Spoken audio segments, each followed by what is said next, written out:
Welcome back everyone to another Weather at a Glance video. In today's forecast, we're going to be going over our official fall forecast for the 2022 season. I don't know about y'all, but I am very excited for this fall season. Been waiting, it's been a long summer.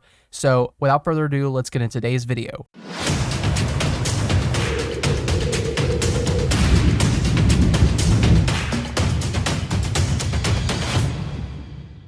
All right, and on our first slide, we're going to be taking a look at that precipitation forecast. And as you can see so far, there's not a lot of action going on the precipitation side. So far, you see a slightly above average down in the southwestern portion of the United States and also a slightly below average over there in the western portions of the United States. And then we have for the Great Lakes region a slightly below average as well. So what's going on here? Well, first off, we got to take a look at the jet stream here, and that's what I'm going to draw up for y'all. We're going to go over and start up here in the Pacific Northwest. That's kind of where that Pacific jet stream is going to come off of the Pacific Ocean. And as you can see, it's going to go a bit north, kind of form a ridge. And then as it's been doing lately, it's going to kind of dip south into the trough that forms over the Midwestern United States, and it's going to head back up over the New England areas. That's kind of what we're looking at for this fall. So first off, let's take a look at that slightly below average precipitation region that we have up here in the Great Lakes region. And so far, this is going to be caused by a lack of precipitation forming over the Great Lakes. Now, this usually happens in the fall months, and what's going to be causing that is that dry air, that lack of moisture that's coming over here. We do have the Great Lakes moisture, but we have a lack of moisture. This area usually does lack the moisture in the fall months. We don't really see a lot of advection from the Gulf of Mexico, and overall we see a high pressure system kind of develop over this region, and it really keeps it dry. Now, that doesn't mean you're going to see no precipitation. It's going to rain, and you may see some big rain systems at times, but it's really not going to be noticeable. So you're not really going to notice a lack in precipitation. And I know I usually get a lot of comments saying that there was no lack in precipitation. This is more of a micro adjustment. This isn't going to be something you're going to notice. This isn't going to be a lack of precipitation to the point where you have droughts. This is going to be something we've kind of been seeing for the last couple of years in the La Nina pattern, and this usually happens. So high pressure, we will still get rain here, but we're not really going to see too much of action where it's going to be a very rainy fall, which is going to help with that fall foliage come here in a couple weeks. All right, now moving on to our western portion here, we have that slightly below average region over here in the western portions of the United States. And as you can see, this includes portions of California, Nevada, Idaho, and Oregon. So over here, it's generally been dry. We see that high pressure ridge over here that's kind of been forming over the west, and this is forming a blockade.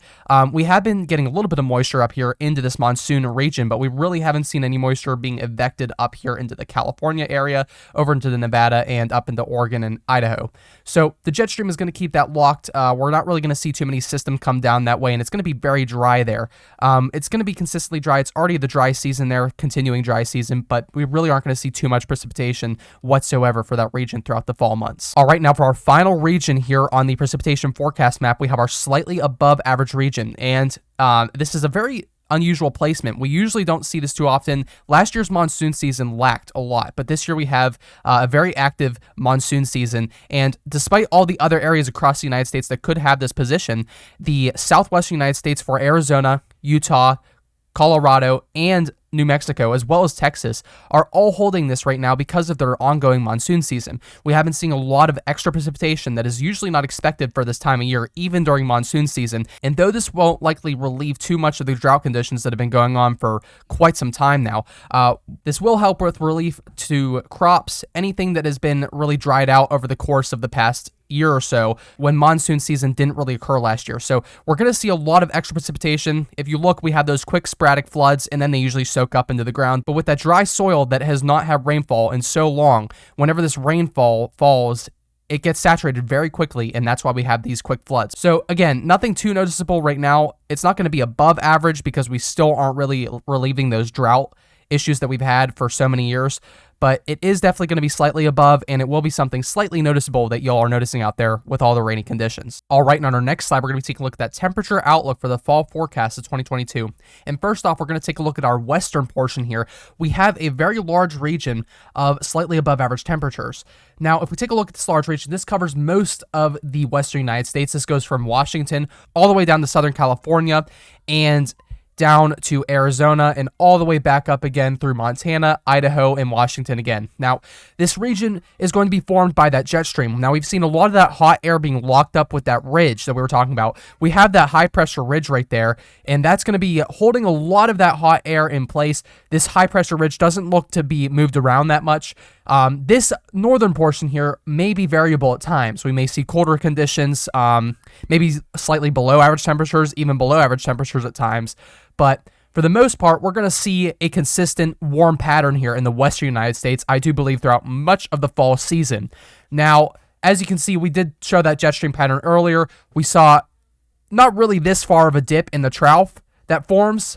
We don't really have a deep wave trough like that, but we do generally see a shorter trough, and at times these areas have been showing cooler temperatures so far, and I do believe that's going to continue into the fall season. Slightly below average. Again, it's not really going to be too noticeable, but analytically, it will be a little bit slightly below average, I do believe, as we move through the fall season. Now, as we just mentioned, as we move into the slightly below average region, a lot of these areas are not really going to be too noticeable, but we are going to see some slightly colder conditions through much of this region, and this covers much of the United States. Now, again, I know this is a very large region. You may be wondering, is this really what we're looking at? Well, so far, we have been seeing colder conditions down in Texas. We haven't been seeing those 100s lately nearly as often. We have seen some cooler conditions, maybe in the 90s, and though that isn't really cooler, that is much cooler than what we have been dealing with. And for this time of year, we're usually up into the 90s and 100s, and we have been seeing some of those 80-degree days. And so far, it's just been keeping slightly colder. We have been noticing a little bit of trend here, so that's why we included this in the fall forecast. Now, for much of the region, if we look up here, most of this area does usually cool down in fall, but we are expecting a little bit of a deeper cool down this season. So we are expecting a bit more of colder conditions than we would normally see. This has been the trend for the past couple years with La Nina, but I do believe this season it may dip a little bit further down south. We have been seeing a little bit of those colder conditions down here versus when we saw last year. All right, now moving into the final region on this slide, we're taking a look at that deep, cold, below average region. Now here, this is where you're going to notice some colder conditions. And again, this has been like this for the past couple of years. So I know some people may say that it's been average so far. Judging by the past 100 years or so, this is still going to be below average. Though we have seen these conditions for the past couple of years, and this has become average over the past couple of years, over the course of about 100 years, this is definitely going to be below average.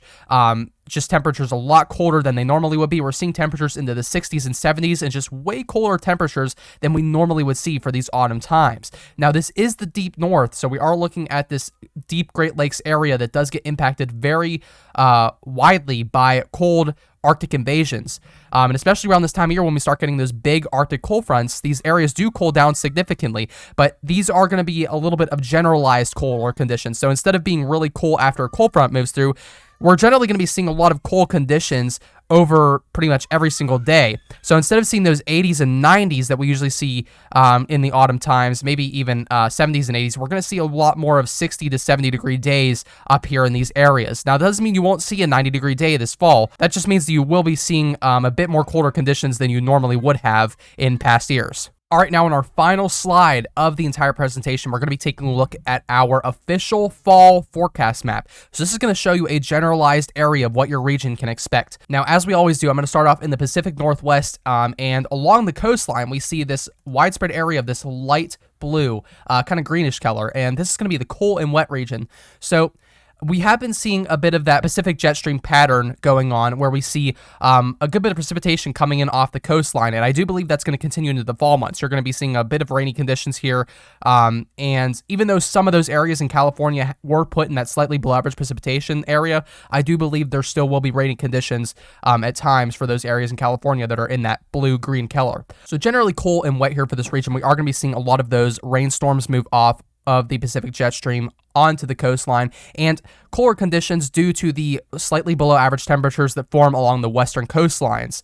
And right now, that is what we're going to be seeing. So we're going to be seeing some slightly cooler conditions, nothing too noticeable, but it is going to be nice cool weather, and it's generally going to be rainy for the most of the fall season. All right, now moving on to our next region, we're taking a look at that widespread mountain snow region. So we see here throughout much of the mountainous regions throughout the western portions of the United States, we see a lot of mountain snow around this time of year. So as we move into the fall months, we're talking about mid to late September into October, that's when we're going to start to see that mountain snow activity as the cold air returns. And a lot of these areas in white are going to start seeing their mountain snow that continues on through the winter. So the majority of these areas are going to be snowy. Of course, this does not contribute to valley snow, but we are generally going to see the majority of these areas getting some good snow activity this fall and into the winter. So keep that in mind as we move into the fall months. All right, now moving into our next region here, we're taking a look at that monsoons region. And as you can see, this is going to be caused by that monsoon activity. Of course, now this won't be lasting till the start of winter, but throughout the majority of fall, we are going to be seeing a lot of that monsoon activity. And of course, as we move towards winter, this will dry out eventually and the monsoon season will fade. But I do believe that for right now, probably until about October or so, we're going to be seeing a strong monsoon season. We're going to see a lot of that strong monsoon rainfall continue throughout these portions of the United States. All right, and take a look at our next region. We're taking a look at that hot region. So this is a very widespread region in between the mountains here. So we see the mountains along the Pacific coastline and the Rocky Mountains there.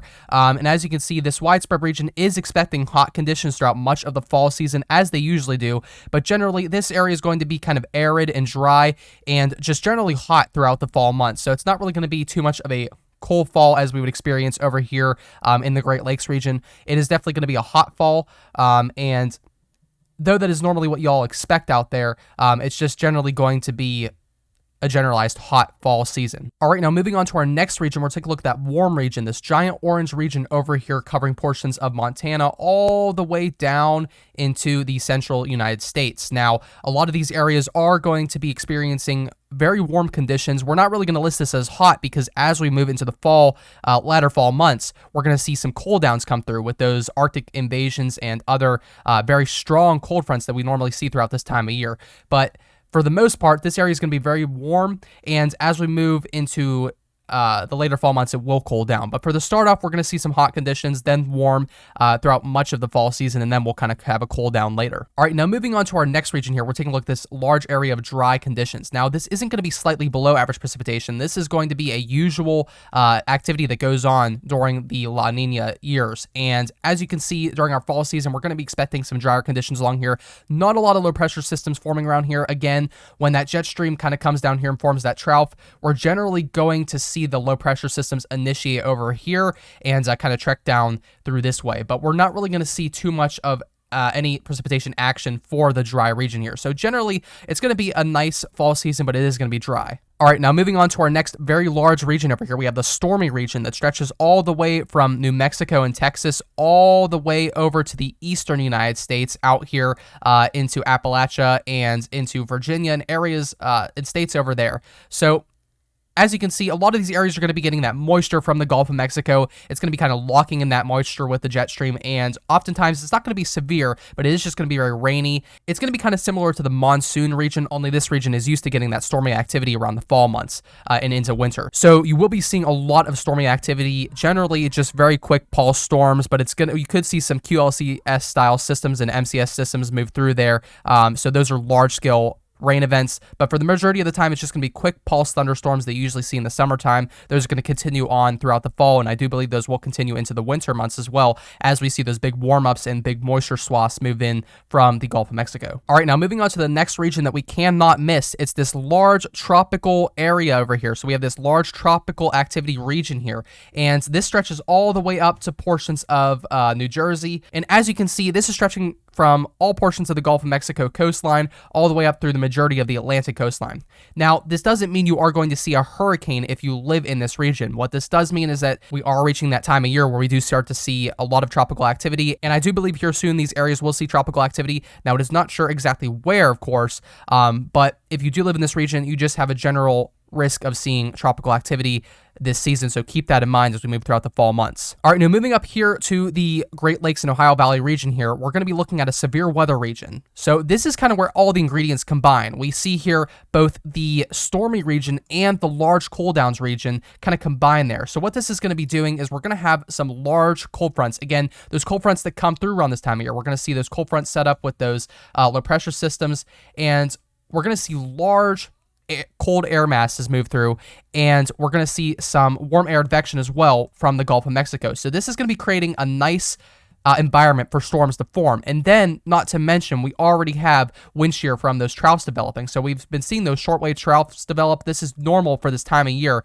And we're generally going to be seeing the majority of the severe weather in the United States around this region for the next couple months throughout the fall. Again, this doesn't mean that you're going to see a lot of severe weather activity. This just means that the majority of the severe weather to happen in the United States will likely happen within this region. All right, now moving on to our next region, we're taking a look at that large cool downs region. And this area, as you suspected, is going to be getting the majority and the brunt of the cold down activity. We're going to see a lot of cooler temperatures move in here really quickly, starting up probably around September or so, and we're going to see those large cold fronts come in and generally keep things relatively cool around this area. Now, this doesn't mean that you're not going to see very hot days come back. They're obviously going to come back after that cold air fades, but when these cold fronts come through, they do mean business, and it will bring some large cold downs. We've seen this every year, and you guys are used to it if you live up here, so keep that in mind. If you do live in these areas, you are likely going to see some colder temperatures move in, maybe down into the 50s and even down into the 40s with some of these cold fronts, depending on when they happen. And as we move into the winter months, that's only going to get colder. So keep that in mind. This area is warm for now, but it is going to get colder as we move into the later fall months and into winter. All right, and in our final region on the fall forecast map, we are looking at the nor'easters region. Now, this is a pretty generalized region. We usually see this every year, especially as we move into winter. So I know you guys are usually used to this up here, and it's nothing new or surprising. And I'm sorry I couldn't really give you anything new or exciting, but this is really what you're going to expect this year. Especially, we're going to see those conditions setting up where wind flow moves down and into the low pressure systems, creating that nor'easter activity. And we're generally going to see these low pressure systems trek along this area up throughout the New England coastline. So we are going to be seeing a little bit of that nor'easter activity. I do believe we'll have a few this fall and a few this winter. And the only reason I'm speaking about winter is because nor'easters are a winter style event. Usually the majority of them happen during the winter and early spring months, but we are going to see those, I do believe, throughout the fall months. So keep that in mind.